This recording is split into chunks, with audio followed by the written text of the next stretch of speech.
अध्याय 287 भोर से पहले। आकाश में अनगिनत गोलाबारी की लहरें उठीं, जिसने एक मूसलाधार प्रवाह का रूप ले लिया और पंख वाले दानव पर बरस पड़ीं। उसी समय पूर्वी और उत्तरी दोनों जिलों की ऊंची रक्षा पंक्तियों में तैनात भारी तोपों ने उस विशाल सी अर्चिन समुद्री साही पर हमला बोल दिया। सी अर्चिन की अदृश्य ढाल पर घमासान विस्फोट हुए, जिससे उसके काले कांटों पर चकाचौंध करने वाली रोशनी फैल गई। तोपों की गर्जना ने आसमान को भर दिया। पांगू यूनिट 01 को उस पाताल के कीड़े ने पीछे की ओर फेंक दिया, जिससे वह सीधे शहर के एक ब्लॉक से जा टकराया। टक्कर होते ही कई बहुमंजिला इमारतें धमाके के साथ ढह गईं और मलबे तथा टूटे हुए कांच की बारिश किसी सुनामी की तरह होने लगी। कमीना कीड़ा। कॉकपिट के अंदर पोल्टू ने भारी सांसें लेते हुए गाली दी। ये चीज़ निश्चित रूप से उस सी अर्चिन की अग्रिम टुकड़ी का हिस्सा है। उनके बीच संचार का कोई न कोई माध्यम जरूर होगा। अब वे हम पर दोनों तरफ से हमला कर रहे हैं। राघव हौंफने लगा, तभी उसे अपनी नाक से कुछ गर्म बहता हुआ महसूस हुआ। उसने उसे पोंछा और देखा कि वह चमकीला लाल खून था। मैकेनिकल हॉट होने के बावजूद पूरे शरीर की स्कैनिंग और नियंत्रण बनाए रखते हुए इस हजारों टन वजनी मेचा को चलाना बेहद थका देने वाला काम था। उसने पोल्टू की ओर मुड़कर देखा और पाया कि वह भी पीला पड़ चुका था और उसकी नाक से खून नल की तरह बह रहा था। तुम ठीक हो? क्या अभी भी लड़ने की हिम्मत है? पोल्टू ने एक हाथ से खून पोंछा। कोई बड़ी बात नहीं है। बहुत अच्छे। खटखट। उन दोनों ने अपने आर्म कंट्रोलर्स को मजबूती से पकड़ लिया। शरीर में तनाव भर गया और उन्होंने खुद को वापस ऊपर की ओर धकेला। वुनमम टिल्ड। खंडहरों के बीच से पांगू यूनिट 01 के न्यूक्लियर टर्बाइन पल्स इंजन ने दहाड़ना शुरू कर दिया। मेचा के मस्कल इंजन क्लस्टर्स ने टॉक का एक जबरदस्त झोंका छोड़ा। जैसे ही उसकी मुट्ठी जमीन पर पड़ी, वह फिर से खड़ा हो गया। उठते हुए धुएं की ओर देखते हुए पोल्टू ने शांति से कहा, उस कीड़े ने तब हमला किया जब हम आगे बढ़ रहे थे। सिस्मिक सेंसर उसे पकड़ नहीं पाए। अब वह फिर से शांत हो गया है। जाहिर है वह घात लगाकर बैठा है। राघव की आंखें सिमट गईं। उसने तोपों की बारिश के बीच उस काले सी अर्चिन की ओर देखा और सिर हिलाया। हर बार जब हम सी अर्चिन को निशाना बनाते हैं तो यह चीज सामने आ जाती है। तो उसने पोल्टू की ओर देखा, जिसने बदले में सिर हिलाकर सहमति दी। समझ गए। उन्होंने काले सी अर्चिन की ओर बढ़ना शुरू किया। धप धप। यूनिट 01 धुएं से बाहर निकला और उसकी ओर कदम बढ़ाने लगा। सी अर्चिन की ढाल पूरी तरह से सक्रिय हो गई थी। उसके विशाल काले कांटे हिंसक रूप से मुड़ने लगे। उसके चारों ओर से धुआं ऊपर की ओर उठ रहा था। ऐसा लग रहा था जैसे वह ऊपर आकाश में जाने की कोशिश कर रहा हो।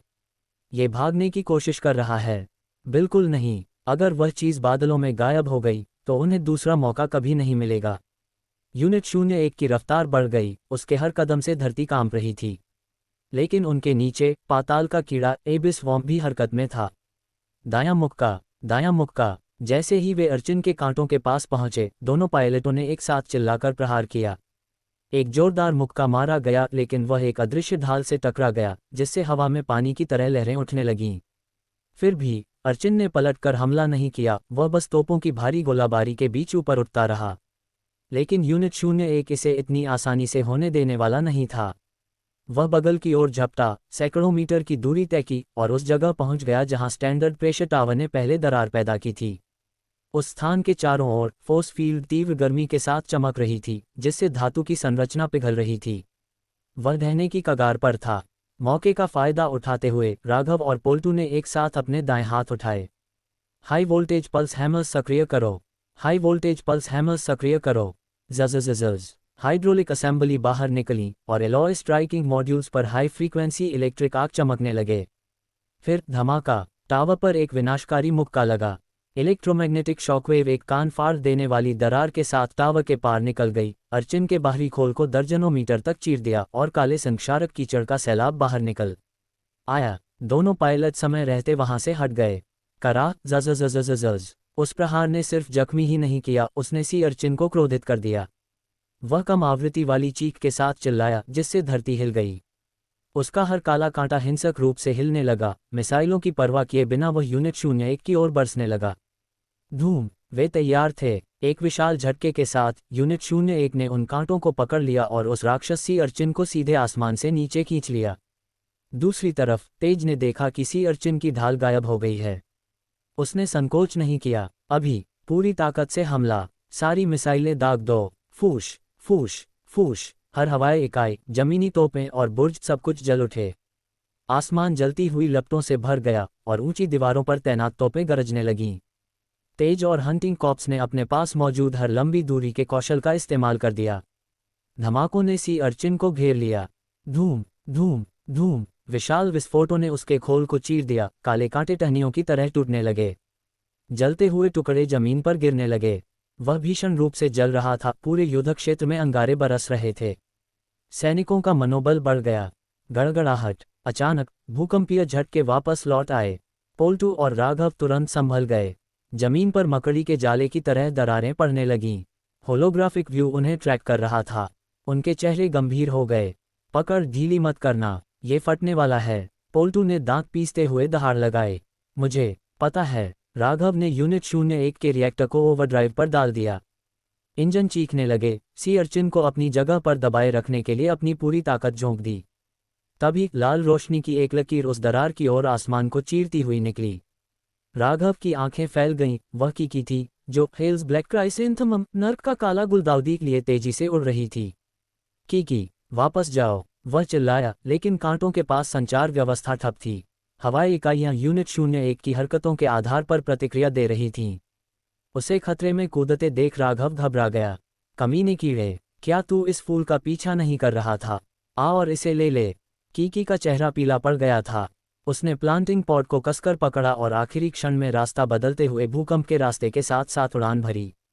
आओ आओ, मेरे पीछे आओ। और यह काम कर गया। पाताल का कीड़ा एबिस वॉम्प जैसे फूल की खुशबू से खींचा चला आया हो, अचानक अपना रास्ता बदल दिया। ठीक उस वक्त जब वह यूनिट 01 पर हमला करने वाला था। वह कीकी के पीछे हो लिया। कीकी की आंखें चमक उठीं। वह खुले मैदान की ओर तेजी से बढ़ी। राघव और पोल्टू दंग रह गए। वह कीड़ा ज्यादा समझदार नहीं है ना? राघव बड़बड़ाया। अर्चिन, तेरा चमचा भाग गया। अब तेरे मरने का समय है। पोल्टू गुर्राया। लेकिन तभी यूनिट 01 का HUD लाल बत्तियों से जगमगा उठा। चेतावनी, तीव्र ऊर्जा उतार चढ़ाव का पता चला। चेतावनी, तीव्र ऊर्जा उतार चढ़ाव का पता चला। अचानक अर्चिन की कई मिश्रित आंखें लाल हो गईं। उसके काले बाल भड़क उठे। हर दिशा में गहरे लाल धूल का एक गोला फट पड़ा। धूम, हर मिसाइल, हर गोला, सब कुछ उसमें समा गया। शॉकवेव्स ने शहर को दहला दिया। इमारतें भाप बनकर उड़ गईं।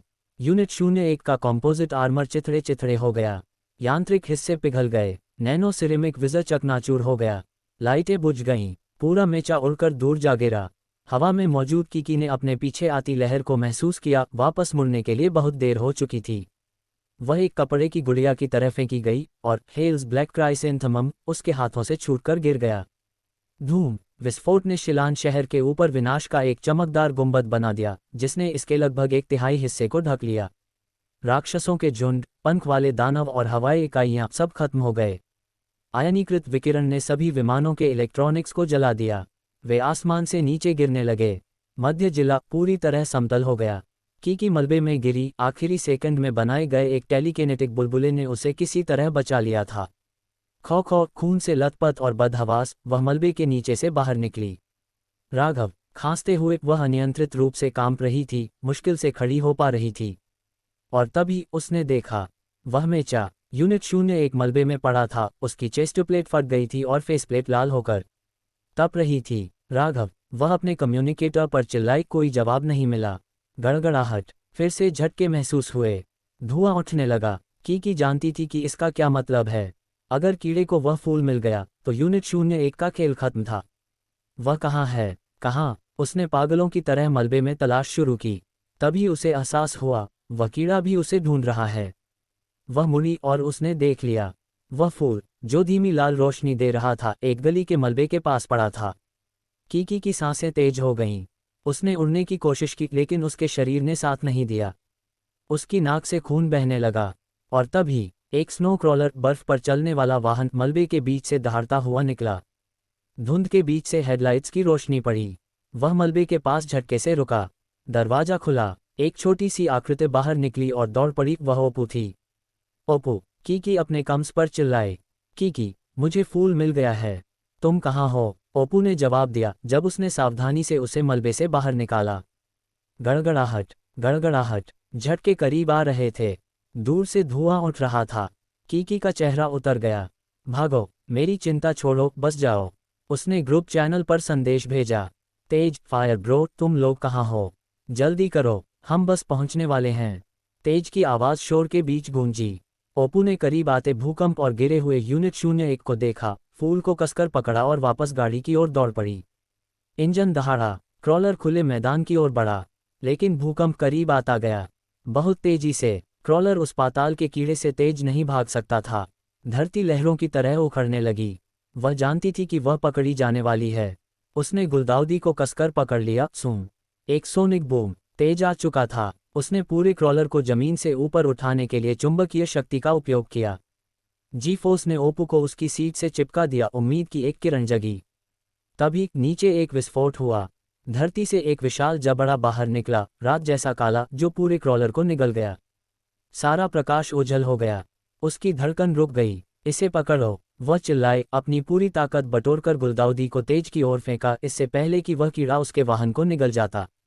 धमाका। क्रॉलर गायब हो गया, लेकिन तेज ने फूल पकड़ लिया था। ओपू की अविश्वास में देखते हुए चिल्लाए। कड़कड़ाहट। ये ठीक है। शोर और सन्नाटे के बीच ओपू की आवाज आए। तुम सबको जीना होगा। कीड़े के भीतर उसने कम्युनिकेटर को मजबूती से थाम रखा था।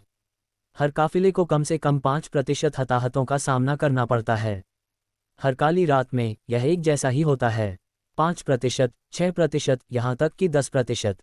मौत हमेशा होती है। हमेशा वही सबसे कमजोर होते हैं जिनके पास कोई सुरक्षा नहीं होती। यह कोई असामान्य बात नहीं है। गड़गड़ाहट। कीड़ा वापस जमीन के नीचे जाने लगा। उसके संकेत धुंधले पड़ रहे थे। उसने अपनी आंखें बंद कर ली, अपने अंतिम शब्द कहने के लिए तैयार। कैप्टन राघव, मैं। धमाका। स्नो क्रॉलर पूरी तरह से निगल लिया गया। सिग्नल कट गया। धप धप धप। ठीक उसी समय सेंट्रल डिस्ट्रिक्ट के खंडहर जबरदस्त तरीके से कांपने लगे। जैसे ही एबिस वम पाताल का कीड़ा जमीन के नीचे पीछे हटने वाला था, एक विशालकाय मेका बिजली की गति से वहां आ पहुंचा। उसके प्रभाव के बल ने ऊपर के बर्फीले तूफान और जमीन की लपटों को सोख लिया। पूरा युद्ध क्षेत्र हिल गया। राघव की चिल्लाए। कॉकपिट के भीतर राघव, जो अब अकेले पांडु यूनिट 01 को चला रहा था, आगे बढ़ा। उसकी खून जैसी लाल आंखें धधक रही थीं। वह झपटा और कीड़े के खुले हुए जबड़े के किनारे को पकड़ लिया। अपना दाहिना हाथ उठाते ही मेका रूप बदलने लगा। उसकी उंगलियां एक ट्राईफेज रोटरी रिंग में तब्दील हो गईं, जो अंधाधुंध गति से घूमने लगीं। लेकिन इस बार मैग्लेव एक्सीलरेशन रेल नहीं जली। वह इसका उपयोग एक घूमने वाले टनलिंग ड्रिल, सुरंग खोदने वाली मशीन की तरह कर रहा था। तू मुझे खाना चाहता है? अपने सपनों में सोचना। राघव गुस्से से दहाड़ा। घूमता हुआ ड्रिल कीड़े के मुंह में जा धंसा, मांस को पीसते हुए और खून की बौछार करते हुए। जैसे जैसे वह गहराई में उतरा, मेका के हजारों इंजनों की आवाज गूंज उठी। एक दहाड़ के साथ यूनिट 01 ने न केवल निगले हुए स्नो क्रॉलर को बाहर निकाला, बल्कि कीड़े के अन्न प्रणाली का एक हिस्सा भी उखाड़ दिया। कीड़ा आतंक से कराह उठा। उसके मुंह से ज्वालामुखी की तरह खून और मांस का फव्वारा फूटा। अंदर बेहोश होने से ठीक पहले ओपू ने ऊपर एक चकाचौंध करने वाली सफेद रोशनी देखी। तभी उसके कम्युनिकेटर पर राघव की दहाड़ती हुई आवाज आई। कैप्टन राघव। वह बुदबुदाए। बाहर की और तेज दोनों अविश्वास में जम गए।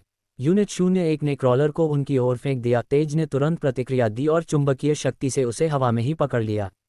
धुआं। यूनिट 01 की दाहिनी बांह पर लगी मैग्लेव रेल, जो अब खून से लथपथ थी, हल्की नीली रोशनी से चमक उठी। राघव ने प्लाज्मा कैनन उठाए और सीधे कीड़े के खुले जबड़े पर निशाना साधा। ये ले, इसे खा। धमाका, धमाका, धमाका। कैनन से लाखों डिग्री का प्लाज्मा निकला। पीछे हटने की कोशिश कर रहा कीड़ा अचानक सफेद रोशनी से फूल गया और फिर फट गया। चारों ओर पिघली हुई आग और लावा फैल गया। वह मर चुका था। तभी अचानक लपटों के बीच से एक विशाल काली रीढ़ निकली और राघव को चौंका दिया। यूनिट 01 उड़ता हुआ दूर जा गिरा। राघव एक कूलंग मॉड्यूल से टकराया और उसे खून की उल्टी हुई। न्यूरोसिंक केबल अभी भी जुड़े हुए थे, जिससे उसे शारीरिक और मानसिक दोनों तरह की असहनीय पीड़ा हो रही थी। उसके वाइजर के अंदर का जेल रिसने लगा। वह हवा के लिए हॉर्न लगा। चेतावनी, खतरनाक इकाई करीब आ रही है।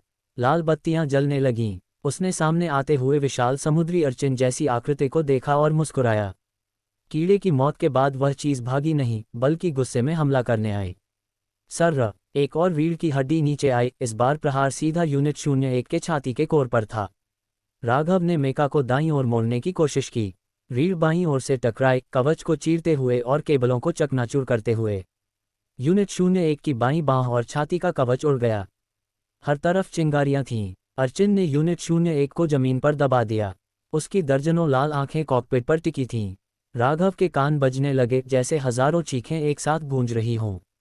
उसे अपनी आंखों के सामने एक ब्रह्मांडीय आंख दिखाई दी। अर्चिन की आंखों से हजारों लाल तंतु निकलने लगे जो राघव को जकड़ने के लिए बढ़ रहे थे। राघव हिलने की कोशिश कर रहा था लेकिन उसका शरीर जवाब नहीं दे रहा था। वह शक्तिहीन हो चुका था। खींच! अचानक यूनिट 01 की दाहिनी बांह से चेन ब्लेड निकली जो एक विशाल तलवार में बदल गई। परमाणु इंजन चीख उठा और वह तलवार सीधे अर्चिन की आंखों के बीच जा धंसी। राघव का सम्मोहन टूटा। उसने मुड़कर देखा, पोल्टू उठ खड़ा हुआ था, खून से लथपथ। उसने न्यूरोसिंक लिंक को फिर से जोड़ लिया था और चिल्लाया, मर जा। तलवार ने अर्चिन के काले खोल को काट दिया जिससे काला कीचड़ बहने लगा। लाल अलर्ट लाइटों के नीचे राघव ने अंदर का दृश्य देखा। मस्तिष्क जैसी गांठों का एक ढेर जो किसी बुरे सपने की तरह धड़क रहा था। भीषण गर्जना हुई। अर्चिन की दरार तेजी से बंद होने लगी और उसकी सारी लाल आंखें यूनिट 01 पर केंद्रित हो गईं। एक और लेजर चार्ज हो रहा था। राघव, कैप्टन, हंटिंग कॉर्प्स के दर्जनों सदस्य वहां पहुंचे। तेज, ली जुन और फायर ब्रो सब ने अपनी शक्तियों का इस्तेमाल किया और कॉकपिट के सामने सुरक्षा कवच बना दिए। बहुत देर हो चुकी थी। धमाका! गहरे लाल रंग की किरण तेजी से आगे बढ़ी और उसने यूनिट 01 के सिर को पूरी तरह से अपनी चपेट में ले लिया। जमीन उबलने लगी। हवा भाप बनकर उड़ गई। पूरा शहर सिंदूरी रंग में रंग गया। धरती कांप उठी। चकाचौंध कर देने वाली रोशनी ने सब कुछ भर दिया। फिर सन्नाटा छा गया। धुआं छंटा। सबको लगा कि राघव मारा गया लेकिन तेज ने उसे देख लिया। यूनिट 01 के ऊपरी शरीर को ढांकते हुए कॉकपिट के ठीक सामने एक पारदर्शी ऊर्जा ढाल तेजी से टिमटिमा रही थी। मेका सुरक्षित खड़ा था, उससे भाप निकल रही थी। यह क्या है? इसने लेजर को रोक दिया। असंभव! नैनो सिरामिक पैनल टूटकर गिर गया। राघव खड़ा हुआ, उसकी आंखों से बिजली की लहरें निकल रही थीं। उसका एक हाथ उठा हुआ था जिसने एक विशाल एटी फील्ड ढाल को थाम रखा था। उसके पीछे हवा में एक नीला फेज रिंग रिएक्टर घूम रहा था। बिजली के तार तैर रहे थे और उसके पीछे बिजली का जाल बिछा हुआ था। न्यूक्लियर टरबाइन गरजने लगा। ऊर्जा का संचार हुआ। अर्चिन की लाल आंखें भ्रमित होकर फड़कने लगीं। उनका शिकार अभी भी जीवित था। राघव ने कांपती हुई उंगली उठाई और उस फटे हुए खोल की ओर इशारा किया। वह फुसफुसाया, ग्रेविटी लेंस। धमाका! दुनिया ठहर गई। आवाज गायब हो गई। रोशनी मध्यम पड़ गई। अर्चिन के खोल के भीतर एक विकृत अंतरिक्ष भंवर बन गया, एक काले पानी के चक्रवात की तरह जो सारी रोशनी और ऊर्जा को निगल रहा था। एक विशाल गुरुत्वाकर्षण विलक्षणता बन गई। अर्चिन का मांस, आंखें और आंतरिक अंग सब अंदर की ओर खींच गए, टुकड़े टुकड़े होकर एक लाल काले शून्य में समा गए। उसका एक चौथाई हिस्सा गायब हो गया। तेज ने ये देखा और चिल्लाया, अभी इसे खत्म करो। सबने जवाब दिया। फायर ब्रो, प्रोजेश, ली जुन, सुदीप और 20 से अधिक हंटिंग कॉर्प्स के सदस्य, हवाई इकाइयां, 3 रक्षा पंक्तियां, सबने मिलकर भीषण गोलाबारी शुरू कर दी। धमाका! धमाका! धमाका! अर्चिन ने ढाल उठाने की कोशिश की लेकिन बहुत देर हो चुकी थी। धातु के तूफान और शुद्ध ऊर्जा ने उसके मांस के चिथड़े उड़ा दिए। कुछ ही सेकंडों में वह पूरी तरह बिखर गया। कॉकपिट में राघव ने ऊपर होते हुए विस्फोट को देखा। सब कुछ धुंधला हो गया। केबल गिर गए। वह ढह गया। उसके बगल में पोल्टू निश्चल पड़ा था। उसका शरीर अभी भी लिंक से जुड़ा था। उसका हाथ प्रहार के बीच में ही जम गया था, तलवार थामे हुए। उसकी गर्दन पर 2 फीनिक्स बैच थे, एक पोल्टू के लिए, एक लालटू के लिए। राघव! एक आवाज आई, पूनम। ब्लैक ईगल कवच पहने उसने टूटे हुए पैनल को हटाया और कॉकपिट पर उतरी। खट खट खट खट। ट्रेनों की आवाज बर्फीले तूफान में एक लोरी की तरह। 22 कयामत की ट्रेनें एक बर्फीले ड्रैगन की तरह भोपाल शहर से दूर उत्तर की ओर गूंजती हुई निकल पड़ीं। 1 सितंबर D95 सुबह 5:25 बजे। भोपाल शहर की लड़ाई खत्म हो चुकी थी। 65,000 जीवित बचे लोगों में से केवल 29,000 बचे थे। 12,256 सैनिकों में से 7,000 से अधिक शहीद हो गए। हवाई बेड़े का 2/3 हिस्सा खत्म हो गया। ड्रेडनॉट श्रेणी का वाहक नष्ट हो गया। 35 हंटिंग कॉर्प्स टीमों में से केवल 21 बचीं। विशालकाय अर्चिन मारा गया था।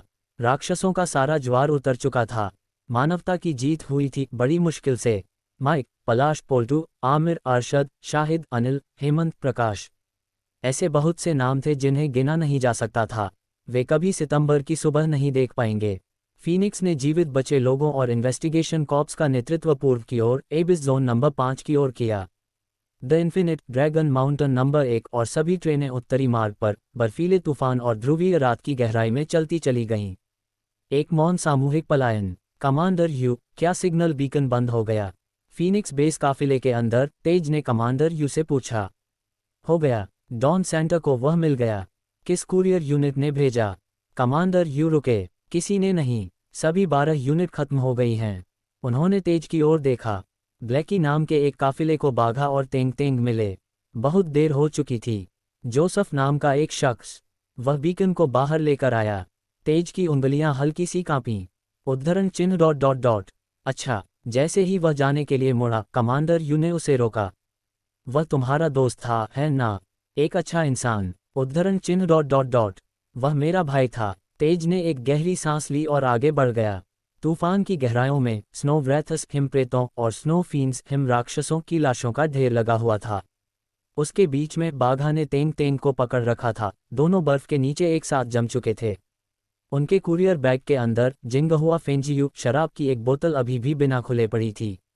जज वैश्विक प्रसारण। फीनिक्स ने डार्क एंटिटीज, अंधेरी संस्थाओं के व्यवहार के विश्लेषण में नई सफलता की घोषणा की है, जिसे डार्क मार्क का नाम दिया गया है। जिंगहुआ हेवी इंडस्ट्रीज के साथ संयुक्त रूप से विकसित किया गया सोल वेव डिटेक्टर अब सोल वेव की लहरों और मार्क की तीव्रता का पता लगा सकता है। सभी जीवित बचे लोगों के लिए मार्क निशान होने पर ध्रुवीय रात पोलर नाइट में प्रवेश न करें। दिन का उजाला खत्म हो रहा है। इससे पहले कि हम चिंगारी जलाएं, अंधेरे में शांत रहें। अध्याय 288, खामोश रात। काले आसमान के नीचे केवल कुछ तारों की रोशनी ही शहर की धुंधली रूपरेखा को उजागर कर रही थी। अंधेरे और मौत जैसे सन्नाटे में लिपटा हुआ सिंगूर शहर युद्ध से तबाह हुए खंडहरों से भरा था। तापमान जमा देने वाला था। वहां कोई बर्फीला तूफान नहीं था, सिर्फ भीषण ठंड का सबसे शुद्ध रूप था। हवा का भी नामो निशान नहीं था। ऐसा लग रहा था मानो पूरा शहर समय के साथ जम गया हो। शहर के केंद्र में 6 किलोमीटर व्यास वाला एक विशाल परमाणु गड्ढा बन गया था। खून और क्षत विक्षत लाशों का जमा हुआ कीचड़ बर्फ का रूप ले चुका था। विस्फोट के कारण पिघली और चटक चुकी सड़कें सभी दिशाओं में बाहर की ओर फैली हुई थीं। केवल दूर के जिलों में ही अब भी ज़ॉम्बीज़ लाशों के झुंड मौजूद थे। लेकिन वे ज़ॉम्बीज़ भी अंधेरे में अजीब तरह से स्थिर खड़े थे, जैसे किसी सस्पेंशन ठहराव की स्थिति में फंस गए हों। आसपास का वातावरण ध्वनि और जीवन से शून्य था।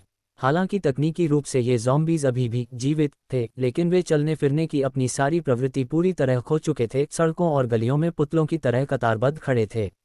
अभी भी खड़ी एक गगनचुंबी इमारत की छत पर मीना अपने custom full body make suit में चुपचाप खड़ी थी और दूर बने विशाल परमाणु गड्ढे को देख रही थी।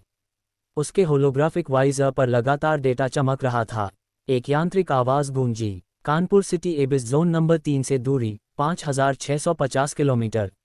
वर्तमान सोल वेव वैल्यू 1156। विकिरण सूचकांक 198 मिलीसीवर्ट्स पर आवर। खुफिया विश्लेषण के अनुसार इस क्षेत्र में 2 से अधिक एस क्लास ईरी एंटिटीज मौजूद हो सकती हैं। साथ ही एबिस जोन नंबर 3 का एक कॉर्प्स शेपर्ड लाशों का चरवाहा भी हो सकता है। Corps shepherd. मीना की आंखें संकुचित हो गईं जब उसने एक दूर की पहाड़ी पर गिरे हुए विशाल जेलीफिश के स्पर्शक को देखा। फिर वह आसमान की ओर जाने वाले उस विशाल क्लाइंबिंग पैसेज की ओर मुड़ी। स्पेसपोर्ट के बाहर झुलसी हुई लाशों के ढेर पहाड़ों की तरह लगे हुए थे। जमीन पर धूल की तरह राख की परत बिछी हुई थी। निकासी एवैक्यूएशन की लड़ाई की त्रासदी को एक नज़र में ही देखा जा सकता था। उसकी नज़रें तेज हो गईं। ब्लड स्कर्ज रक्त महामारी के उतार चढ़ाव को स्कैन करो। स्कैनिंग जारी है। ब्लड स्कर्ज के बढ़ने के कोई संकेत नहीं मिले हैं। निश्चित रूप से यह रेडिएशन का असर होगा। क्या हम अगली पोलर नाइट खोज का रास्ता निर्धारित करें? मीना ने तुरंत कोई जवाब नहीं दिया। उसने परमाणु विस्फोट के केंद्र की ओर देखा, एक पल के लिए रुकी, फिर अपना हाथ उठाकर इशारा किया। चेतावनी, यहाँ ग्रेविटी लेंस का उपयोग टाइडल रेजोनेंस ज्वारीय प्रतिध्वनि को सक्रिय कर सकता है। आगे के रास्ते के लिए अनुमानित जोखिम सूचकांक 13% तक बढ़ जाएगा। ठीक है। फीनिक्स के पोलर नाइट डिवीजन 2 ने पहले ही इस जगह की जांच कर ली है। कॉर्प्स शेपर्ड अब यहाँ नहीं है। वह कार्रवाई करने ही वाली थी कि अचानक उसे कुछ महसूस हुआ। वह तेजी से पीछे मुड़ी और एक युवक को अपने पीछे चुपचाप खड़ा देख चौंक गई। उसके पास कोई सुरक्षात्मक गियर सुरक्षा कवच नहीं था। मीना की पुतलियां सिकुड़ गईं। तुम फिर से? राघव छत के किनारे खड़ा था, थका हुआ लग रहा था।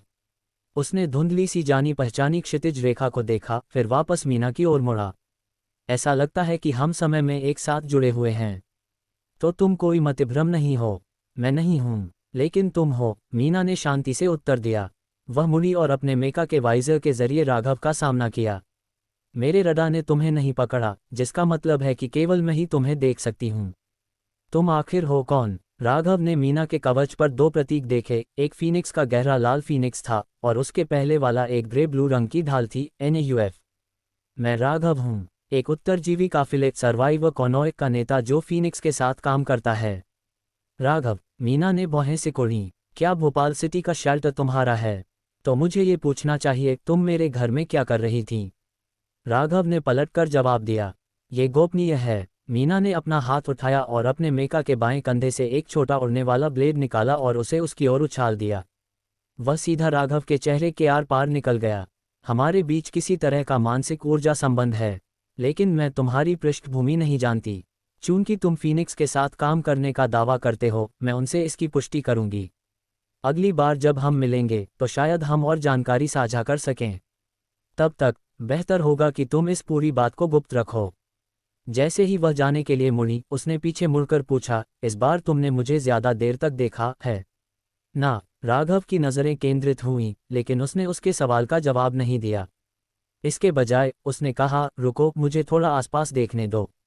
पोलर नाइट के नीचे सिंगूर शहर पूरी तरह वीरान और मौत की आगोश में लिपटा था। राघव ने पास की एक खिड़की का पर्दा उठाने की कोशिश की। अपनी लगवाई हुई custom multi layer bullet proof खिड़की से उसने बाहर देखा। धूप पर अंधेरा, केवल गिरते हुए बर्फ के फाहे ही संकेत दे रहे थे कि बर्फबारी हो रही है। बाहर का तापमान वापस -32 डिग्री सेल्सियस तक पहुंच गया था। ऐसा लग रहा था कि काफिला एक्सट्रीम कोल्ड वोर्टेक्स, अत्यधिक ठंडे भंवर से दूर जा रहा है। उफ! राघव ने एक गहरी सांस छोड़ी, अपने तेज सिरदर्द को दबाने की कोशिश करते हुए। यूनिट 01 को चलाने के दौरान खुद पर बहुत ज्यादा दबाव डालने और ग्रेविटी लेंस का उपयोग करने के कारण उसे ऐसा महसूस हो रहा था जैसे उसकी आत्मा के टुकड़े हो गए हों। पोल्टू की मौत का पल उसके दिमाग में बार बार घूम रहा था, जिससे उसे मिचली और घुटन महसूस हो रही थी। उसने अपनी सांसों पर ध्यान केंद्रित किया और बेहतर महसूस करने से पहले कई मिनट तक सन्नाटे में बैठा रहा। उसे विशाल समुद्री अर्चिन के खिलाफ किए गए अंतिम प्रहार की याद आई। उस क्षण ऐसा लगा जैसे यूनिट 01 की परमाणु ऊर्जा ने एक विशाल AT फील्ड को शक्ति दी थी। लेकिन ये कोई सचेत क्रिया नहीं थी, उसे पता ही नहीं चला कि उसके पीछे सुपरस्ट्रिंग फेज रेनबो रिंग कैसे प्रकट हुई थी। मैकेनिकल हॉट पैनल खोलते ही राघव के चेहरे के हाव भाव बदल गए जब उसने चेतावनियों की बाढ़ देखी। गैर यांत्रिक ऊर्जा परिवर्तित 1000 मैकेनिकल सोर्स पॉइंट्स प्राप्त हुए। गैर यांत्रिक ऊर्जा परिवर्तित 1000 मैकेनिकल सोर्स पॉइंट्स प्राप्त हुए। बधाई हो, मैकेनिकल हॉट को LV.5 पर अपग्रेड कर दिया गया है।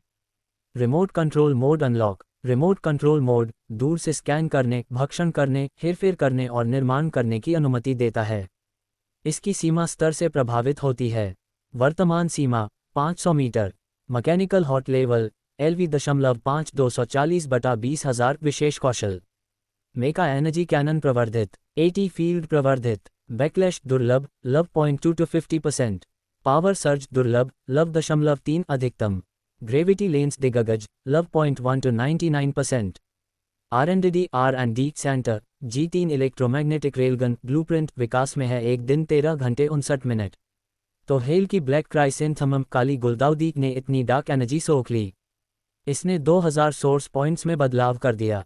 राघव दंग रह गया। जैसे ही वह उठ रहा था, एक और संदेश सामने आया। गैर यांत्रिक ऊर्जा परिवर्तित 1000 मैकेनिकल सोर्स पॉइंट्स प्राप्त हुए। उसके चेहरे के भाव गंभीर हो गए। यह अभी भी बदल रहा है। भोपाल शहर की लड़ाई में उस ब्लड स्कर्ज ने कितनी काली ऊर्जा सोखी थी। कौशल प्रवर्धन के लिए उपलब्ध है। तो ये सच है, लेकिन मैंने इसे अपग्रेड से पहले ही कैसे सक्रिय कर दिया? उसका दिमाग सवालों से भरा था। वह पहले ही कौशल का उपयोग कर चुका था, फिर भी यह आधिकारिक रूप से प्रवर्धित नहीं हुआ था। इसकी आवश्यकता 300 मेगावाट परमाणु उपकरण असंभव थी। उसका Gemini 11R nuclear electric locomotive केवल 290 मेगावाट बिजली देता था। लेकिन कम से कम मैकेनिकल हॉट का लेवल आखिरकार बढ़ गया है। राघव ने अपने हाथों को देखा, फिर पास की मेज पर रखे छोटे अलार्म क्लॉक को। उसने उसे पकड़ा। सूं! अलार्म क्लॉक राख में बदल गई। भक्षण सफल, एक मैकेनिकल सोर्स पॉइंट प्राप्त हुआ। रिमोट भक्षण, स्कैन और नियंत्रण, इससे बहुत सारी मुसीबतें बच जाएंगी। खुद को अधिक शक्तिशाली महसूस करते हुए राघव पिछली लड़ाई की भयावहता से उबरने लगा। उसने दूसरों से संपर्क करने के लिए कम्युनिकेटर की ओर हाथ बढ़ाया, लेकिन फिर वह रुक गया। डिब्बे में कुछ अजीब महसूस हो रहा था। ट्रेन के चलने की खटखट की आवाज़ काफ़ी धीमी हो गई थी। राघव को नहीं पता था कि वह कितनी देर तक सोया था या वे अब कहाँ थे। उसका पहला विचार, ट्रेन बहुत धीमी चल रही है। दूसरा विचार, सब कुछ बहुत ही शांत है। उसने अपनी सांस रोकी और गलियारे में कदम रखा। वहां पूरी तरह अंधेरा था। सब लोग कहाँ थे? तभी कोई हल्की ठंडी रोशनी लेकर करीब आया। वह पूनम थी। शशश। पूनम की आंखें उसे देखकर खुशी से चमक उठीं, लेकिन उसने तुरंत चुप रहने का इशारा किया। फिर खुद को रोक न पाने के कारण वह दौड़कर उसकी बाहों में समा गई।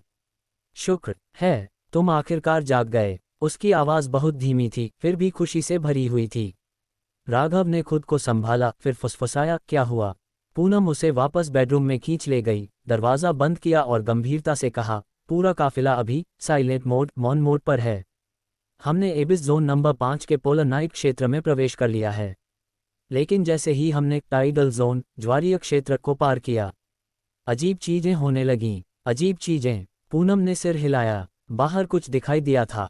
फ्लाइंग फिश नाम की एक काफिला ट्रेन। पिछली लड़ाई के दौरान उसका एक डिब्बा क्षतिग्रस्त हो गया था और अब उस पूरे डिब्बे में संक्रमण फैल गया है। अंदर मौजूद हर कोई मर चुका है। मौत का कारण अज्ञात है। उस डिब्बे को क्वारंटाइन अलग कर दिया गया है। हमें लगता है कि यह हवा के जरिए फैल सकता है, इसलिए सभी 22 ट्रेनों ने एयर फिल्ट्रेशन सक्रिय कर दिया है। हर कोई लीकेज को ठीक करने में लगा है। राघव ने उसकी बातों पर भौहें सिकुड़ी और तुरंत ट्रेन में ईडी क्यूब को खोजने के लिए मैकेनिकल हॉर्ट को सक्रिय किया। कोई चेतावनी नहीं मिली। उसने राहत की एक छोटी सांस ली। साथ ही जब तुम बेहोश थे, हमने भाई डैनियल और कुछ अन्य काफिला नेताओं से बात की, पूनम ने समझाया। भले ही वर्तमान में किसी के पास मार्क निशान नहीं है, लेकिन हर कोई पोलर नाइट के दौरान मार्क मिलने को लेकर चिंतित है। और हम जानते हैं कि बाहर कुछ है, इसलिए सुरक्षा के लिए हर कोई गति धीमी करने, लाइटें बंद करने और पूरी खामोशी में यात्रा करने के लिए सहमत हो गया है। राघव ने सिर हिलाया। वह तुरंत समझ गया। अछनेरा की भीषण लड़ाई के बाद हालांकि जीवित बचे लोगों ने अपने निशान मिटा दिए थे, वे सभी जानते थे पोलर नाइट की गहराइयों में कोई भी अपनी सतर्कता कम करने की हिम्मत नहीं कर सकता था। पूनम ने आगे बताया कि रास्तों की मजबूरी के कारण 22 डिब्बों वाली कयामत की ट्रेन के पास कोई विकल्प नहीं था, सिवाय इसके कि वे क्वानचेन के रास्ते में उत्तरी मार्ग के माध्यम से एबिस जोन नंबर 5 के बाहरी घेरे को पार करें। इसका मतलब था कि उन्हें सीधे पोलर नाइट क्षेत्र से गुजरना था, इसलिए अत्यधिक सावधानी जरूरी थी। शुक्र है बर्फ उतनी गहरी नहीं है जितनी परमाघास के मैदानों में थी, इसलिए हमें रफ्तार बढ़ाने की जरूरत नहीं है। खट। राघव ने ब्लैकआउट शेड को खोलने के लिए अपने मैकेनिकल हॉर्ट का उपयोग किया। पिच ब्लैक बर्फीले मैदानों को देखते ही उसके चेहरे पर तनाव बढ़ गया। तो क्या सभी 20 से अधिक ट्रेनें एक साथ चल रही हैं? हाँ, ड्रैगन माउंटेन नंबर 1 रास्ता दिखा रही है। हमारे ठीक पीछे मोनिका क्वीन की ट्रेन है। उसके पास फुल ऑल टेरेन ड्राइव है। वह मुख्य फीनिक्स काफिले के साथ क्यों नहीं है? राघव ने हैरान होकर पूछा। पता नहीं, पूनम फुसफुसाई। सिर्फ वही नहीं, राजू भी। राजू? राघव ने अपनी भौहें चढ़ाईं। वह बंदा एक बड़ा काफिला चलाता है और उसके पास परमाणु ऊर्जा से चलने वाले ध्रुवीय वाहन हैं। वह ट्रेन में क्यों शिफ्ट होगा? उसने अपना परमाणु वाहन दूसरे काफिले की ट्रेन से बदल लिया। कहने लगा कि उसे खुली जगह और साफ सफाई पसंद है। अगर मरना ही है तो वह आराम से मरना चाहता है। राघव बेबसी में मुस्कुरा दिया। ये बिल्कुल राजू जैसा ही व्यवहार था। इस सामूहिक पलायन के बाद कई काफिले शायद फीनिक्स के साथ जुड़ने की उम्मीद कर रहे थे और वैसे भी अपने वाहन बदलने के लिए उत्सुक थे। ब्रिजेश और बाकी लोगों का भी यही हाल है। अछनेरा के बाद सब टूट चुके हैं। बिग ईगल कॉनॉय की सुष्मिता और हेमंत मारे गए। जुबिन, अमीन, लिली और ऋषि बुरी तरह घायल हुए थे, मुश्किल से हमारे मेडिकल पॉड की वजह से बच पाए। जुबिन को अभी तक होश नहीं आया है। ब्रिजेश और दीपिका ने भी अपने वाहन बदल लिए। उन्होंने अपनी टीमों को मिलाकर उसका नाम सन कॉनॉय रख दिया है, जिसमें अब 100 से ज़्यादा लोग हैं और वे हमारे ठीक पीछे चल रहे हैं। उनके कुछ चालक दल और बिग ईगल के बचे हुए सदस्य नॉर्थ विंड एलायंस के शेन के साथ चले गए। अछनेरा की लड़ाई ने लगभग सभी काफिलों को तबाह कर दिया था। इन परिस्थितियों में जीवित बचे लोगों का एक साथ समूह बनाना स्वाभाविक था। सुष्मिता और हेमंत के भाग्य के बारे में सुनकर राघव अपनी आह नहीं रोक पाया। उसे सुष्मिता द्वारा दी गई ब्लड स्कर्ज फ्लोरा याद आई। अछनेरा में जो कुछ हुआ उसके बाद उसके दिमाग में ब्लड स्कर्ज फ्लोरा का महत्व आसमान छू गया था। उसे उम्मीद थी कि अगर वे जीवित रहे तो वे सुष्मिता के समूह के साथ गठबंधन कर सकते हैं और उन्हें पावर आर्मर और हथियार प्रदान कर सकते हैं। लेकिन अब बिग ईगल कॉनॉय का अस्तित्व खत्म हो चुका था। ओह, सही याद आया। नॉर्थ विंड के शेन ने मुझसे एक संदेश देने के लिए कहा था, कोई हमें ढूंढ रहा है। कौन? पूनम एक सेकंड के लिए हिचकिचाई। सिल्वर स्टार, टैमिनी। राघव की पुतलियां सिकुड़ गईं। उसे स्पेसपोर्ट पर फैंगर ग्रुप की वह तेज तर्रार और निर्णायक नेता याद आई। 100 से अधिक डिब्बों वाली वह eternal class doomsday train Raghav द्वारा देखी गई अब तक की सबसे शक्तिशाली मारक क्षमता वाली मशीन थी। अकेले इलेक्ट्रोमैग्नेटिक रेलगनों की संख्या ही 4 से ज्यादा थी। हेलो भाई डैनियल। राघव ने अपने कम्युनिकेटर को दबाया, आगे चल रहे ड्रैगन माउंटेन नंबर 1 से संपर्क करने की कोशिश की। जल्द ही डैनियल की हैरान कर देने वाली आवाज गूंजी। भाई राघव, तुम जाग गए। शशश, आवाज नीचे रखो। अनुष्का की आवाज बीच में आई। ओह सही, मेरी गलती। डैनियल ने जल्दी से अपनी आवाज धीमी की। भाई राघव, यार मैं बहुत चिंतित था। अब कैसा महसूस कर रहे हो? कहीं कोई टूट फूट तो नहीं हुई? राघव को अंदर से अच्छा महसूस हुआ। मैं ठीक हूँ भाई डैनियल। हमारी स्थिति क्या है? मैं समझाती हूँ। चैनल अनुष्का की आवाज में बदल गया। कैप्टन राघव, भाई डैनियल काफी बुरी तरह घायल हैं, इसलिए फिलहाल मैं चीजें संभाल रही हूँ। हम ही जिनके करीब हैं, अभी तक कोई राक्षस नहीं दिखा है। लेकिन आपको अपने एयर सर्कुलेशन सिस्टम पर नजर रखने की जरूरत है। हमें संदेह है कि बर्फीले तूफान में कुछ जहरीला है, शायद डार्क इन्वेशन जैसा कुछ। बहुत सावधान रहें। समझ गया। संपर्क में रहना। जरूर। राघव ने दूसरी फ्रीक्वेंसी पर स्विच किया और ब्रिजेश के समूह से जुड़ गया। जैसे ही उसकी आवाज आई, टीम के युवा सदस्य उत्साह से भर गए। कैप्टन राघव, हमने भी अपनी ट्रेन में आपकी तरह बदलाव करना शुरू कर दिया है। हम हर कदम पर आपके साथ हैं, ब्रिजेश ने कहा। राघव मुस्कुराया। पहले अपना ख्याल रखो। सुरक्षित होने पर बदलाव पूरे करना। हम अब पोलर नाइट में हैं, सावधान रहें। अगर कुछ भी होता है तो मुझे तुरंत बताएं। समझ गया। शुक्रिया भाई राघव। अरे दीपिका, जुबिन कैसा है? वह भी जीवित है, दीपिका ने धीरे से कहा। साफ था कि जुबिन की हालत उम्मीद से ज्यादा खराब थी। उसका ख्याल रखना। राघव ने आह भरी। उसने राजू और परिणीति से संक्षेप में बात की, फिर अंत में एक लंबी और गहरी सांस ली। इस समय 22 डूम्सडे ट्रेनें आगे पीछे एक दूसरे से जुड़ी हुई थीं, जो लगभग 15 किलोमीटर लंबा एक स्टील का ड्रैगन बना रही थीं, जो बर्फीली पोलर नाइट के बीच धीरे धीरे आगे बढ़ रहा था। बोर्ड पर 400 से अधिक जीवित बचे लोग थे, जिनमें से कुछ अछनेरा के बाद वाहनों के काफिले से स्थानांतरित हुए थे। उनके बिना संख्या और भी अधिक होती। बाकी सब कैसे हैं? राघव ने पूनम के साथ पीछे के डिब्बों की ओर चलते हुए पूछा। वह फुसफुसाई कि अभी भी सो रही है। फायर ब्रो, राज, बिग गाय और अन्य एबिलिटी यूजर्स पूरी तरह पस्त हैं। हम इवॉल्वर्स की स्थिति थोड़ी बेहतर रही। राघव का चेहरा गंभीर हो गया। तो सामान्य लोग एबिलिटी यूजर्स की तुलना में बेहतर ढल रहे हैं। शायद वे सिर्फ ज्यादा थके हुए हैं। साथ ही हमने 2 कोल्ड डार्क रिएजेंट्स का इस्तेमाल किया था। पूनम वास्तव में चिंतित लग रही थी। राघव अपने रास्ते में रुक गया। उसने डिब्बे में बहने वाली हल्की चमकती ऊर्जा को देखा और सोचा, क्या ऐसा इसलिए हो सकता है क्योंकि वे एस क्लास के सबसे करीब हैं और उन्होंने अधिक डार्क एनर्जी सोखी है, साथ ही वह भी जिसे ब्लैक क्राइसेंथमम ने बदला था। यह उनके शरीर पर पड़ने वाले तीव्र बोझ को समझा सकता है। तर्क समझ में आता था। 2 कोल्ड डार्क रिएजेंट्स को अलग रखें तो इन मजबूत लड़ाकों ने राक्षसों के कई झुंडों को मारा था। उस एस क्लास समुद्री अर्चिन और एबिस वर्म ने निश्चित रूप से भारी मात्रा में ऊर्जा छोड़ी होगी। हाँ, इसने उनकी क्षमताओं और विकास में मदद की, लेकिन इसका नकारात्मक पहलू, वे शायद लंबे समय तक सूरज नहीं देख पाएंगे। इसी विचार के साथ राघव डिब्बा नंबर 3 की ओर चल दिया। जैसे ही वह डिब्बा नंबर 2 से गुजरा, उसने देखा कि कीकी अभी भी गहरी नींद में सो रही थी। उसका चेहरा पहले से बेहतर लग रहा था। इससे उसे कुछ राहत मिली। अछनेरा की लड़ाई ने कीकी को सबसे खराब स्थिति में धकेल दिया था। उसकी एबिलिटी स्कैन मूल्यांकन पैमाने पर 2000 से ऊपर पहुंच गई थी, यानी रैम्पेज लेवल।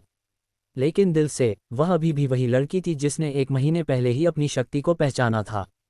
विशाल समुद्री अर्चिन का सामना करते समय उसके पास लगभग कोई ऊर्जा नहीं बची थी। उसे उचित आराम की जरूरत थी। जहां तक अपनी बात थी, राघव ने अनुमान लगाया कि उसकी तेजी से रिकवरी शायद उसके शरीर में ऊर्जा परिवर्तित करने वाले ईरी क्यूब के कारण हुई थी। राघव को डिब्बा 3 में रिया नहीं मिली। इसके बजाय वह डिब्बा नंबर 4 में थी, टीम के कुछ युवा सदस्यों के साथ सब्जियां काटने में व्यस्त थी। गाजर के ऊपरी हिस्से को 3 सेमी जड़ के साथ काटें, पेट्री डिश में जड़ की तरफ से ऊपर रखें। वे 2-3 दिनों में अंकुरित हो जाएंगे। फिर हाइड्रोपोनिक टैंक में स्थानांतरित कर दें, रिया निर्देश दे रही थी। सलाद लेटस के लिए जड़ों को पानी में रखें, लेकिन 2 सेमी से अधिक गहरा नहीं। साथ ही डिब्बा नंबर 4 के तापमान पर नज़र रखें। सलाद बहुत संवेदनशील होता है। ज़्यादा गर्मी से इसमें म्यूटेशन विकृति हो सकती है।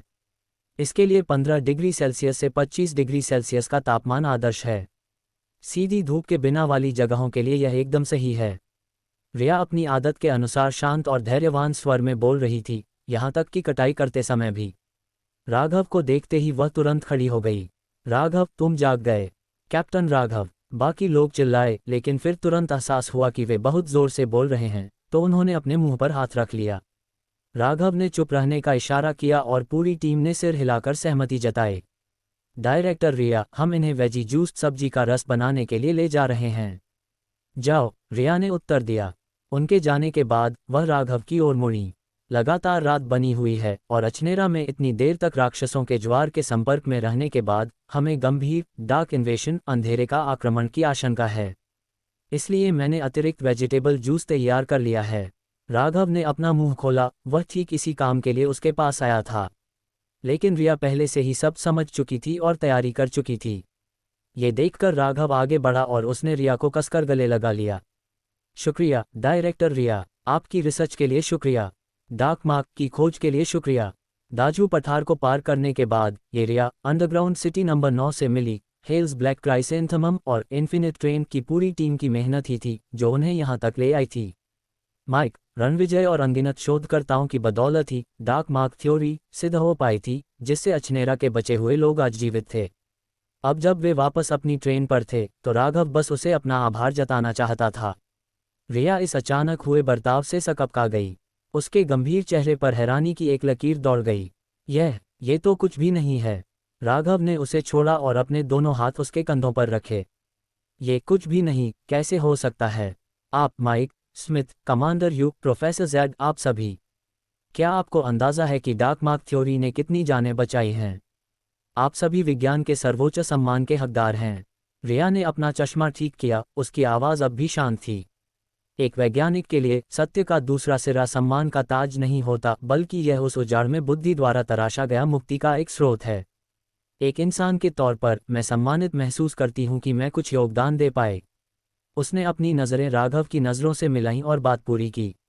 लेकिन तुम्हारी तरफ से मिली यह पहचान सच में बहुत शानदार महसूस हो रही है। अध्याय 289, मानव कवक। उससे तुम्हें अच्छा महसूस हुआ? राघव, जो अब तक उदास मनस्थिति में था, ये सुनकर दंग रह गया। वह तो बस ईमानदारी से रिया को धन्यवाद देना चाहता था। इन्फिनिट ट्रेन पर हमेशा लो प्रोफाइल रहने वाली रिया के योगदान के बदले वह उसे उचित सम्मान देना चाहता था। लेकिन अब ऐसा लग रहा था जैसे वह खुद ही उसके लिए इनाम था। रिया ने राघव की ओर देखा, उसके होठों के कोने हल्के से ऊपर की ओर मुड़े। फिर उसने गंभीरता से कहा, काम की बात पर आते हैं, मेरे पास तुम्हारे लिए कुछ बहुत ही महत्वपूर्ण जानकारी है।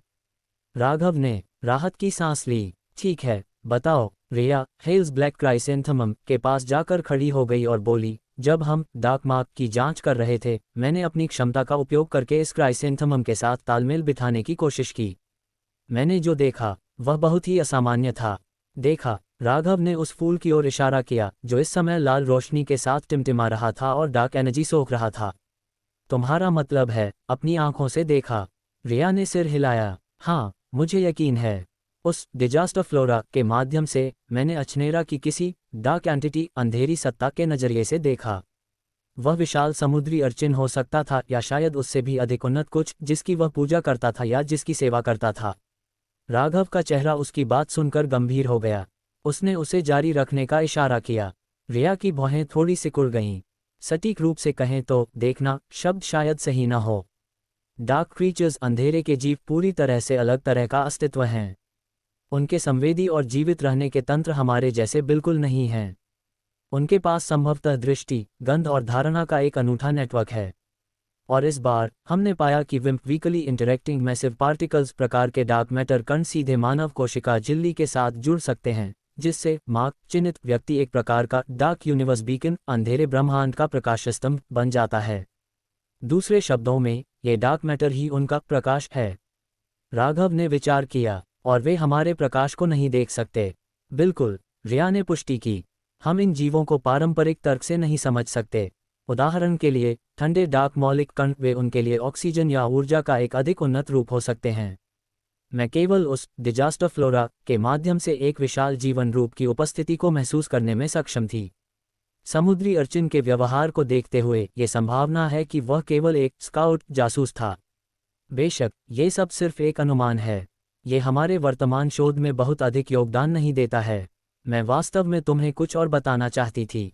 उसने राघव के सामने अपने दोनों हाथ उठाए और उसके आश्चर्य का ठिकाना न रहा जब हवा में बह रही सूक्ष्म ऊर्जा धाराएं धीरे धीरे ऊपर उठीं और सीधे उसके शरीर में समा गईं। रुको, क्या? राघव हक्का बक्का रह गया। तुम उस ऊर्जा को पकड़ सकती हो? ऐसा लगता है कि मुझमें हेल्स ब्लैक क्राइसेंथेमम के समान कुछ लक्षण विकसित हो गए हैं। मैं काले धुएं से ऊर्जा को सीधे सोख और परिवर्तित कर सकती हूँ। ये बहुत ही कमज़ोर है। लेकिन फिर भी, उसने एक परेशान भाव से राघव की ओर देखा। ईमानदारी से कहूँ तो मैं इस बदलाव को लेकर निराशावादी महसूस कर रही हूँ। मुझे अभी भी नहीं पता कि यह लक्षण स्थायी है या नहीं। मैंने कुछ कॉपी किया है, उधार लिया है, या यह मेरी पौधों वाली एबिलिटी के कारण है। शायद मैंने उस डिजास्टर फ्लोरा के साथ किसी तरह का सहजीवी संबंध बना लिया है। यही कारण है कि जब कमांडर यू लापता हुए थे तब मैं क्राइसेंथेमम की स्थिति को महसूस करने में सक्षम थी। उसकी भौहें चिंता से बुरी तरह कटी हुई थीं और उसकी आवाज़ में घबराहट थी, लेकिन राघव तो पहले से ही सन था। रुको एक सेकंड, बहन, क्या तुम कोई चीट कोड मैग्नेट हो? उस क्राइसेंथेमम की शक्ति पहले से ही बहुत ज़्यादा है और अब तुम उसे बस कॉपी कर रही हो। राघव, रिया ने उसे पुकारा जब उसने उसका चकराया हुआ चेहरा देखा। तुम्हें भी यह असामान्य लग रहा है ना? तुम बहुत विनम्र बन रही हो, राघव बड़बड़ाया और अपना सिर दूसरी तरफ घुमा लिया क्योंकि उसके दिमाग में लाखों विचार दौड़ रहे थे। उसने सही शब्द खोजने की कोशिश की, लेकिन उसका गंभीर चेहरा देखकर वह केवल इतना ही कह सका, चलो बस नज़र रखते हैं। तुम्हारी क्षमता अभी अभी जागी है। अभी भी बहुत कुछ, मतलब बहुत कुछ अनजान हो सकता है जिसे उजागर करना बाकी है। उदाहरण के लिए, यदि तुम डिजास्टर फ्लोरा को महसूस कर सकती हो तो शायद तुम उनमें से और भी अधिक का पता लगा पाओगी। रिया ने सिर हिलाया। मैंने कोशिश की है। अब तक मैं हेल्स ब्लैक क्राइसेंथेमम के अलावा किसी और को महसूस नहीं कर पा रही हूँ। सिल्वर ड्रैगन टेनफोल्ड ब्लूम को भी नहीं। ओह, सही याद आया। राघव को अचानक याद आया। क्या तुम्हें पता चला कि वह चीज़ क्या करती है? नहीं, लेकिन अगर मैं उसी तरीके का इस्तेमाल करूं जैसा मैंने क्राइसेंथेमम के साथ किया था तो मुझे जवाब मिल सकता है। नहीं, बिल्कुल नहीं। सावधानी के नाते राघव ने तुरंत विरोध किया। मुझे नहीं लगता कि तुम्हें अभी ऐसा करना चाहिए। पिछली बार तुम बेहोश हो गई थी, और हम अभी भी उस प्रभाव को नहीं समझते हैं जो हेल्स ब्लैक क्राइसेंथेमम तुम पर डाल रहा है। दूसरे वाले का परीक्षण करना उल्टा पड़ सकता है। उसकी चिंता निराधार नहीं थी। कौन जानता था कि क्या सिल्वर ड्रैगन टेनफोल्ड ब्लूम किसी और भी बदतर डार्क एंटिटी से जुड़ा था। उनकी सर्वोच्च प्राथमिकता अभी पोलर नाइट से बचना था। जोखिम लेना लापरवाही होती। वह चीज़ कहीं नहीं जा रही थी, और रिया की विशेषज्ञता और उसकी क्षमता को देखते हुए उसे विश्वास था कि वह अंततः इसके रहस्यों को उजागर कर ही लेगी। तुम सही कह रहे हो। रिया ने सिर हिलाया। हम इसमें जल्दबाजी नहीं कर सकते। राघव ने ट्रेन के अंधेरे गलियारे की ओर देखा और कहा, उस क्राइसेंथेमम ने इस बार बहुत सारी ऊर्जा सोखी है। हर कोई लगभग 2 दिनों से लगातार लड़ रहा है। हमें वेजी जूस की बड़ी आपूर्ति की आवश्यकता होगी। मैं वह तुम पर छोड़ता हूँ। चिंता मत करो, हमने डार्क मार्क की जांच पूरी कर ली है। इसके बाद मैं कोल्ड डार्क फंडामेंटल पार्टिकल्स और पौधों की खेती पर ध्यान केंद्रित करूंगी। रिया के साथ बातचीत खत्म करने के बाद राघव पीछे के डिब्बों की ओर चल दिया। चून की लाइटें बंद थीं, ट्रेन चुपचाप चल रही थी। राज और फायर ब्रो डिब्बा नंबर 5 में गहरी नींद में सो रहे थे, इसलिए राघव चलता रहा जब तक कि वह लिविंग कैरेज रहने वाले डिब्बे तक नहीं पहुंच गया। वहां पहुंचने से पहले ही उसे रहने वाले एक पॉड से कुछ गपशप सुनाई दी। लड़के और लड़कियां दबी आवाज में बातें कर रहे थे। ओपू, तुम बहुत बहादुर थे। तुम अकेले क्राइसेंथेमम को खोजने के लिए वहां तक गाड़ी चलाकर गए। हाँ, हम तो डर के मारे पागल हो गए थे। वह बहुत करीब था। मुझे अभी भी विश्वास नहीं हो रहा है कि राघव ने मोर्चा संभाला और तुम्हें उस राक्षस के पेट से किसी भगवान की तरह बाहर निकाल लिया। हमारे कैप्टन राघव कमाल के हैं, जैसे स्वर्ग से आए कोई मसीहा। मुझे लगता है कि मुझे उनसे प्यार हो गया है। पोल्टू, क्या तुम भूल गए कि तुम एक लड़के हो? तो क्या हुआ? कौन सा लड़का उस विशाल मेका से प्यार नहीं करेगा? उस चीज ने उस समुद्री अर्चिन को अखरोट की तरह फोड़ दिया, पूरी तरह से धाकड़। तभी ओपू की आवाज आई, ठीक है, बहुत हो गया। टीचर पूनम ने हमें आवाज धीमी रखने के लिए कहा था, याद है? हमें शोर नहीं मचाना चाहिए। टिल्डा। ओपू। राघव वहां पहुंचा। सब चौंक कर मुड़े और जल्दी से खड़े हो गए। कैप राघव। शशश। राघव ने अपने होठों पर उंगली रखी। हम अभी भी पोलर नाइट के घेरे में हैं। जब तक हमें पता नहीं चल जाता कि बाहर क्या है, कोशिश करें कि बहुत ज्यादा शोर न हो। उन सब ने सिर हिलाया और अपनी आवाजें और धीमी कर लीं। शुक्र है कि आप ठीक हैं, कैप्टन राघव। हम बहुत चिंतित थे। आपने बहुत कुछ झेला है। शुक्रिया, कैप्टन। हम सभी अपनी जान दांव पर लगाकर लड़े। शुक्रिया कहने की कोई ज़रूरत नहीं है। राघव ने सिर हिलाया, फिर ओपू की ओर देखा। उसका सिर और शरीर अभी भी पट्टियों में लिपटा हुआ था। ऑटोमेटेड मेडिकल पॉड ने पहले ही 2 बार उसका इलाज किया था, लेकिन एबिसल मॉक के अंदर अत्यधिक दबाव और डार्क इन्वेशन के कारण वह पीली और थकी हुई दिख रही थी। उसके भरे हुए गाल अब भूतों की तरह सफ़ेद पड़ गए थे। जब उसने राघव को देखा तो उसकी आंखें हैरानी से फैल गईं और उसने उठने की कोशिश की। कैप्टन राघव। राघव ने जल्दी से उसे लेटे रहने का इशारा किया। तुम बच गई, बस यही मायने रखता है। अब ठीक होने पर ध्यान दो। ओपू ने नम आंखों से उसकी ओर देखा और सिर हिलाया। ठीक है, कैप्टन, शुक्रिया। तुम मुझे बचाने के चक्कर में लगभग मर ही चुकी थी। तुम मुझे शुक्रिया क्यों कह रही हो? राघव ने आह भरते हुए कहा। तुम वाकई बहुत बहादुर थी। मुझे तुम्हारा शुक्रिया अदा करना चाहिए। मैं धूम। अचानक ट्रेन में हल्का कंपन हुआ और हर कोई तनाव में आ गया। राघव ने उन्हें शांत रहने का संकेत दिया। तभी कम्युनिकेटर से अनुष्का की आवाज़ आई, पीछे चल रहे सभी काफिले ध्यान दें, ट्रैक के दोनों ओर अज्ञात संस्थाओं का पता चला है। कोई भी उन पर हमला न करे। एक पल बाद उसने एक प्राइवेट चैनल पर स्विच किया। कैप्टन राघव, पुष्टि करें कि क्या कोई नए मार्क निशान मिले हैं। कैप्टन। सुमी भागती हुई अंदर आई। जल्दी बाहर देखिए। ये सुनते ही राघव के चेहरे के भाव बदल गए। उसने तुरंत लिविंग कैरेज का ब्लैकआउट पैनल खोल दिया। बर्फीला तूफान अब थम चुका था। कभी पूरी तरह अंधेरे से भरे ट्रैक के दोनों ओर अब इमारतें और बाड़ें दिखाई देने लगी थीं, जो जर्जर और डरावनी थीं। सबसे चौंकाने वाली बात यह थी कि बाढ़, घरों और छोड़ी गई कारों पर अजीबोगरीब मशरूम उग रहे थे। वे अंधेरे में हल्के नीले हरे रंग की रोशनी बिखेर रहे थे। जैसे जैसे ट्रेन आगे बढ़ी, रोशनी के छोटे छोटे बिंदु अब जलते हुए फंगल कारपेट, कवक की कालीन में बदल गए। एक एक करके हर ट्रेन के लोगों ने बाहर देखने के लिए पैनल खोल दिए। जलते हुए मशरूम के इन मैदानों के बीच उन्होंने इसे देखा, अंधेरे में डूबा एक शहर, ये इन्फिनिट ट्रेन पर सवार हर कोई दंग रह गया। ये किस तरह का मशरूम है? ये चमक रहा है। ब्लू प्लैनेट की कोई भी चीज़ पोलर नाइट में इस तरह नहीं उग सकती। ये काफ़ी सुंदर लग रहा है। क्या हम इसे खा सकते हैं? हल्की कानाफूसी फैलने लगी। तभी ओपू अचानक चिल्लाई, कैप्टन राघव, उधर देखिए। उसने पटरियों के पास बनी कुछ नीची इमारतों की ओर इशारा किया। राघव और बाकी सब ने देखा, वहां खंडहरों पर लोग खड़े थे। वे पूरी तरह से स्थिर खड़े थे, जिंदा थे या मुर्दा, ये कहना असंभव था। लेकिन सबसे डरावना हिस्सा ये था कि उनके सिर और शरीर उन चमकते हुए मशरूमों से ढके हुए थे। जैसे ही ट्रेन वहां से गुजरी, उन लोगों ने एक साथ अपने सिर घुमाए और ट्रेन को जाते हुए देखने लगे। उनके चेहरे साफ नहीं दिख रहे थे, लेकिन उनसे निकलने वाली ऊर्जा रोंगटे खड़े कर देने वाली थी। डायरेक्टर रिया, राघव ने सहज रूप से अपने कम्युनिकेटर को दबाया। रिया ने डिब्बा नंबर 3 से उत्तर दिया, कोई मार्क डिटेक्ट नहीं हुआ है। राघव ने उसे तनाव कम करने के लिए सभी 22 काफिला नेताओं को वास्तविक समय में अपडेट भेजने को कहा। लेकिन अब पटरियों के किनारे मशरूम से ढकी और भी आकृतियां दिखाई दे रही थीं। कुछ अकेले थे, कुछ समूहों में, लेकिन सब लकड़ी के खंभों की तरह खड़े थे। उनके सिर धीरे धीरे ट्रेन की गड़गड़ाहट का पीछा कर रहे थे। रजिता और पूनम खिड़की से चिपकी हुई इस विचित्र दृश्य को देख रही थीं। तभी उन लोगों में से एक ट्रेन के बिल्कुल करीब से गुजरा। जैसे ही उसने अपना सिर घुमाया, मशरूम की चमक से उसका चेहरा खिड़की के शीशे पर प्रतिबिंबित हुआ और अंत में उन दोनों ने देखा कि वह वास्तव में क्या था। यह एक जीवित व्यक्ति था। वह सिकुड़ा हुआ पीला चेहरा सड़ती हुई लकड़ी जैसा लग रहा था, जिस पर मायसेलियम की बेलें रेंग रही थीं। खोपड़ी का ऊपरी हिस्सा फंगल धागों द्वारा फट गया था और दूसर सफ़ेद मस्तिष्क का हिस्सा जमकर एक मशरूम कैप की शक्ल ले चुका था। उस कैप में मधुमक्खी के छत्ते जैसे छेद थे, जिनसे नीले हरे रंग का चमकदार चिपचिपा पदार्थ रिस रहा था।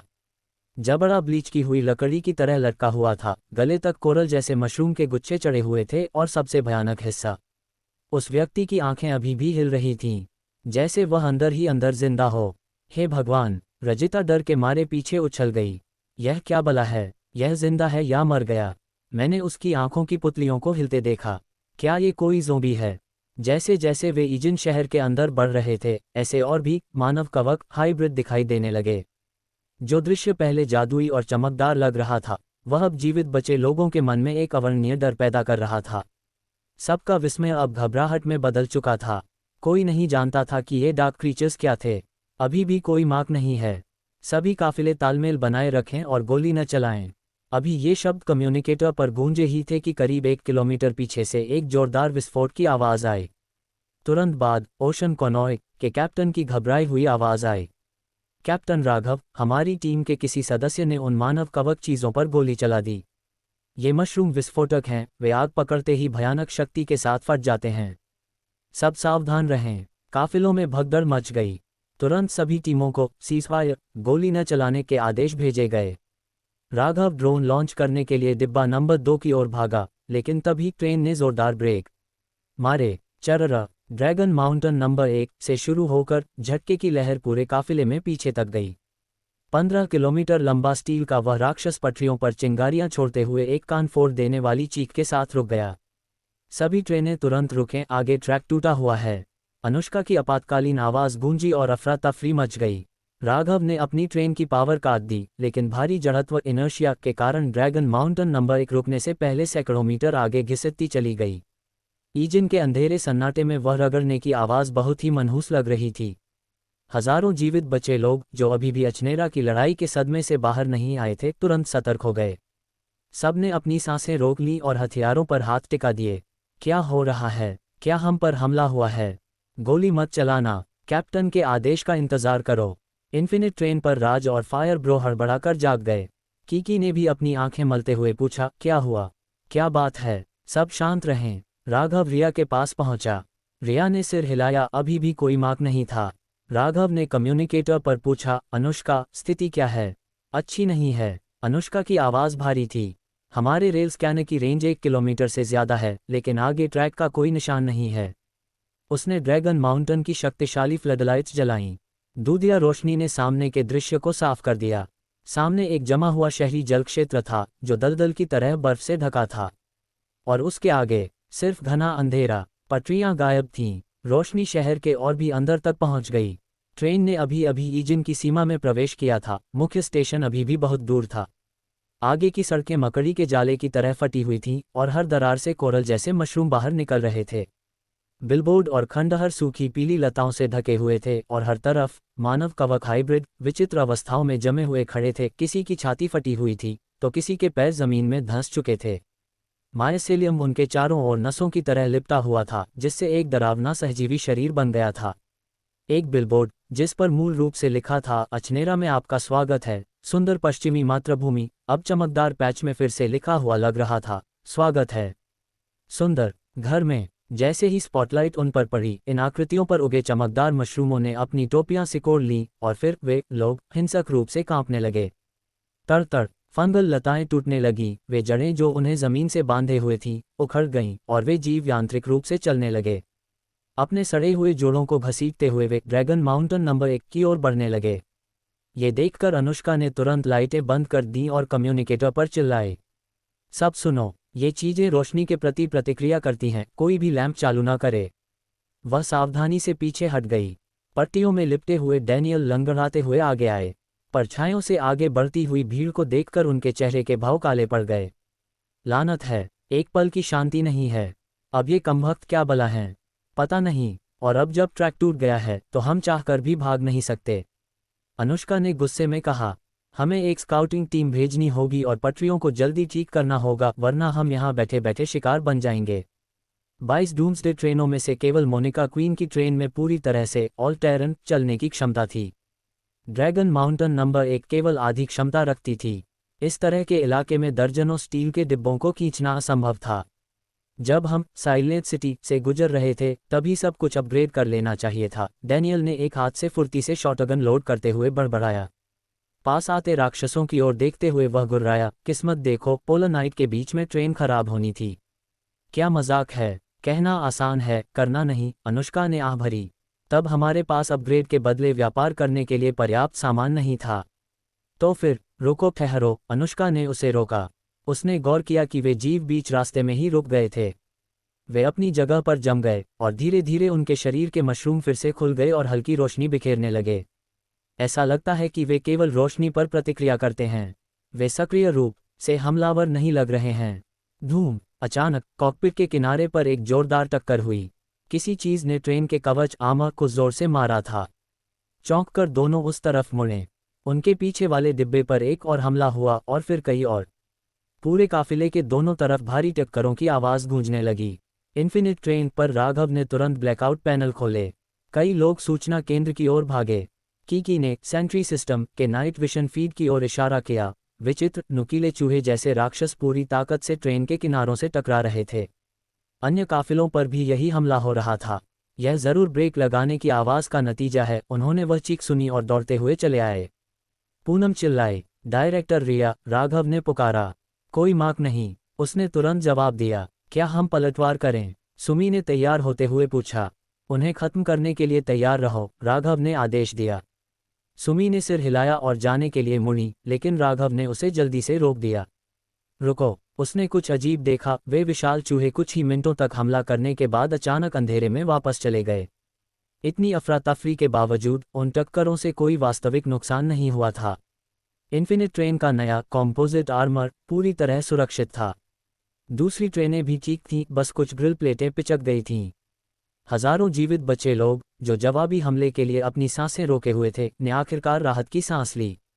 ट्रेनें वाकई सुरक्षित हैं, सन कॉनॉय के ब्रिजेश ने अपने माथे से पसीना पोंछते हुए कहा। इस तरह की टक्कर किसी जीप या ऑफ रोड वाहन के परखच्चे उड़ा देती। जैसे ही अचानक हुआ वह रात का हमला थमा, सभी 22 काफिला कप्तानों ने एक दूसरे को अपडेट देना शुरू किया। ड्रैगन माउंटेन नंबर 1 के ड्रोन 10 किलोमीटर से ज्यादा उड़ान भर चुके हैं। अभी भी पटरी का कोई निशान नहीं है। ये क्या बकवास है? ईजिन की पूरी रेल लाइन कहाँ गायब हो गई? क्या हम यहाँ फंस गए हैं? धैर्य रखो, जल्द ही कोई खबर मिलनी चाहिए। वापस इन्फिनिट ट्रेन पर सभी मुख्य सदस्य डिब्बा नंबर 2 में जमा हो गए और स्काउटिंग रिपोर्ट्स का इंतजार करने लगे। सब लोग ध्यान दें, अनुष्का की आवाज़ गूंजी। अच्छी खबर यह है कि हमें पटरी मिल गई है। बुरी खबर, ये कटाव शहर के उत्तरी हिस्से में है। इसका मतलब है कि शहर की रेल लाइन का पूरा 22 किलोमीटर का हिस्सा गायब है, जिसमें सभी बैकअप ट्रैक भी शामिल हैं।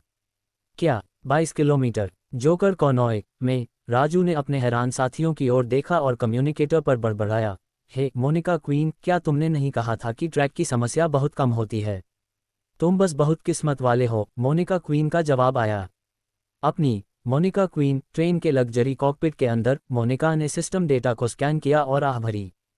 हमने हमेशा ऑर्बिटल रेल ली है और हम कभी पोलर नाइट जोन में नहीं घुसे। लगता है तुम्हारी बदकिस्मती ने जैकपॉट मार दिया है। फिर भी मोनिका क्वीन घबरा नहीं रही थी। उसकी ट्रेन में फुल ऑल टेरन हर तरह के इलाके में चलने की क्षमता थी। इसका मतलब था कि 22 ट्रेनों में से वही एकमात्र थी जिसके पास बचने का रास्ता था। सच तो ये था कि वह केवल इन्फिनिट ट्रेन के साथ रहने के लिए इस रेल काफिले में शामिल हुई थी। आखिर इस आदमी राघव ने अभी अभी एक विशाल मेका चलाकर एस क्लास की ईरी एंटिटी को कुचला था। मोनिका क्वीन जानती थी कि प्रलय के इस दौर में सही टीम चुनना अक्सर कच्ची ताकत से ज्यादा जरूरी होता है, और इस फैसले में उसे कोई शक नहीं था।